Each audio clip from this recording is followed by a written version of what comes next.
hold the mic down here.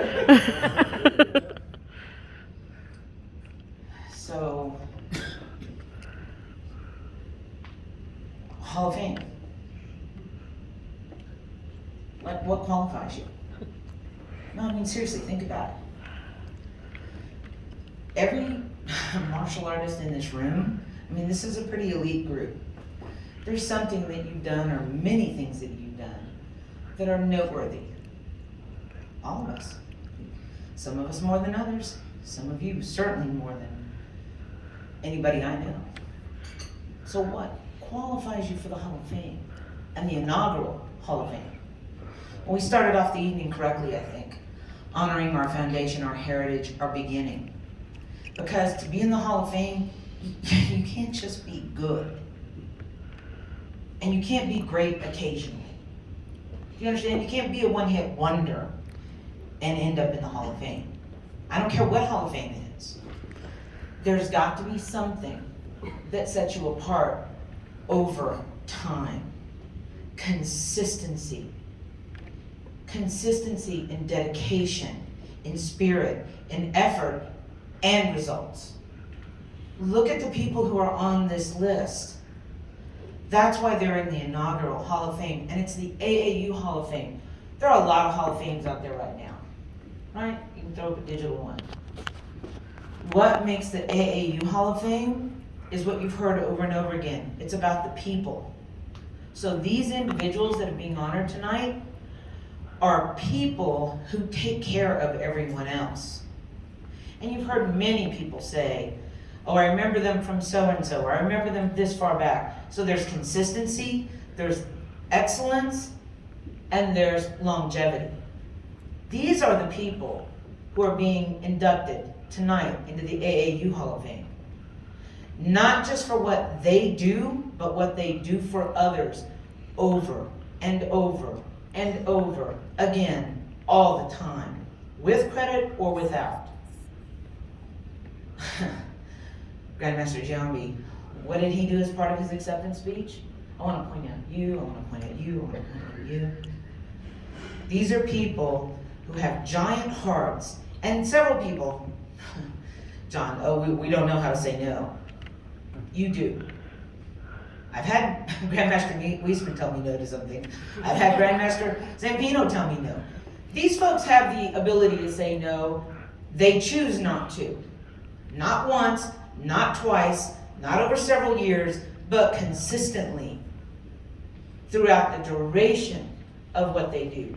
They make the choice. Please don't belittle yourselves by saying there's no one else who can step in or who will.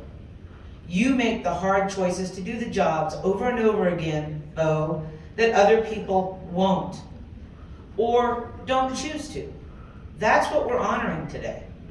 You as whatever individual you do as a job for the AAU, how you care for the rest of the AAU family, and for being the foundation and the bedrock. That's why you're in the inaugural class. Pat Wiesman is absolutely all of that and more. I'm just sorry for the majority of you in this room that you don't know her outside of AAU national competitions for the most part. When she was presented with her most recent Kukkiwan certification, Grandmaster Stone and I talked. I said, you have to do it at her tournament. You have to do it at her tournament. Don't do it at nationals. Because the people at nationals know her as the lady who's going to get onto them because they didn't send their stuff in on time. I'm telling you, she knows how to say no. Just let me go. No. This is not you on this picture. You are not taking this badge, right? I mean, she definitely knows how to say no. People know her as the officials program administrator, as the person who handles the coaches, as the person who we've stayed up bracketing with some Baileys at night, back in the day for JOs. Whatever needs to be done, Pat Wiesman will do it. She's going to do it her way. That was a little bit loud. And it's going to be done correctly, or you don't get to leave.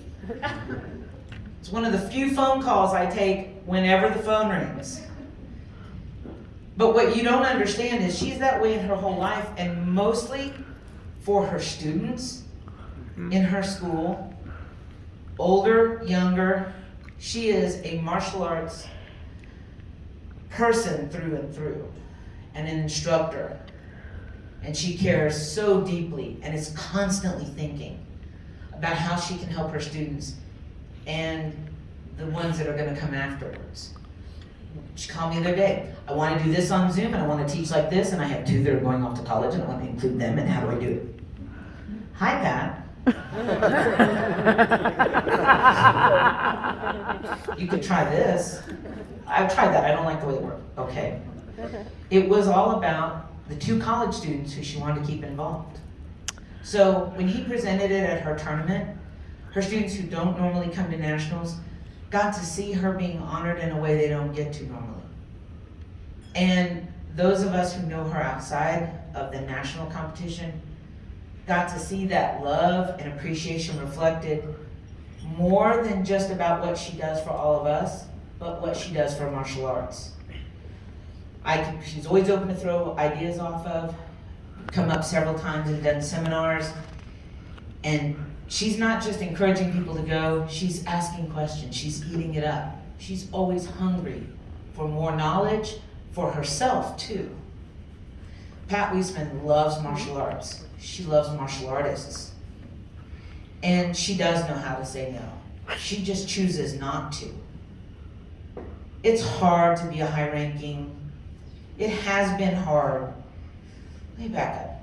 There have been experiences of being a senior female rank martial artist that are especially challenging, and everybody has their challenges. Pat is a leader in how to find your space and fill it with love and service without losing the joy of just doing it for herself. I hope you got to see the videos earlier, the pictures earlier of her breaking bricks. That's still what she does. And if you don't see that, you're not looking close enough. There's something in front of her, it's in her way, you better stand back because she's going through it. And you can either come along or get out of the way. Pat Wiesman is a force in AAU and in martial arts and in the lives of the people who know and love her. And I haven't even talked about the time that when my mother passed, I looked out and so many people came to our house to comfort us. And there I see Pat and Artie taking turns riding our lawnmower, cutting our yard, because they were going to be of service. I love this lady. I respect her. And I appreciate all the doors that she has broken down to make way for all the rest of us to go through. Please join me in honoring Grandmaster Pat Wiesman.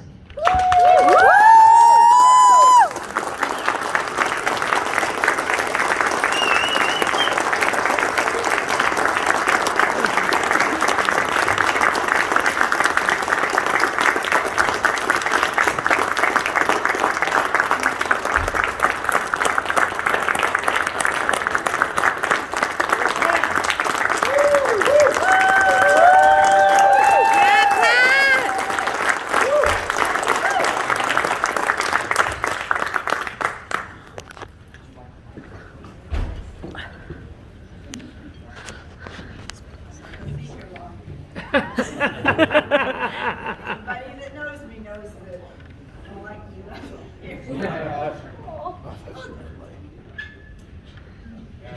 Now I can talk? Oh, God. I don't know how you do this. This is terrifying. You just come alive when you're in front of this microphone. I mean, I actually started Taekwondo in 1982 in September. In 1983, my son and my husband and I competed in our first tournament. We didn't know it at the time, but it was an AAU USTU tournament. And we competed and officiated every year since then. So my instructor held the qualifier in 1983, 84, 85, we helped him run it. 1986, Junior Olympics was in St. Louis. My instructor's instructor held the tournament, we helped, my son competed in it. So I've been a part of this program since I started. They ask 2 questions: how long have you been in martial arts?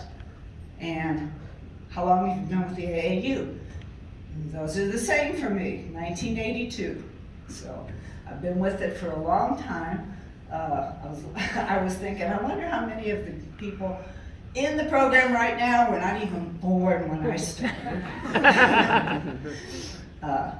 I get pictures officiating, Master Stone, Master Hassan. They said, do you remember this? And I'm like, no, I had long hair, I was fairly thin. No, I don't remember back then. But I have had so many wonderful, wonderful friendships that have developed over the years. Mrs. Bechtold and my husband and I have become extremely close, spent a lot of evenings together. My husband and Mr. Bechtold with bourbon and cokes, and Miss Ann and I with, whatever we had handy. Baileys, margaritas, whatever. But we have had so many wonderful relationships and friendships come out of this AAU program.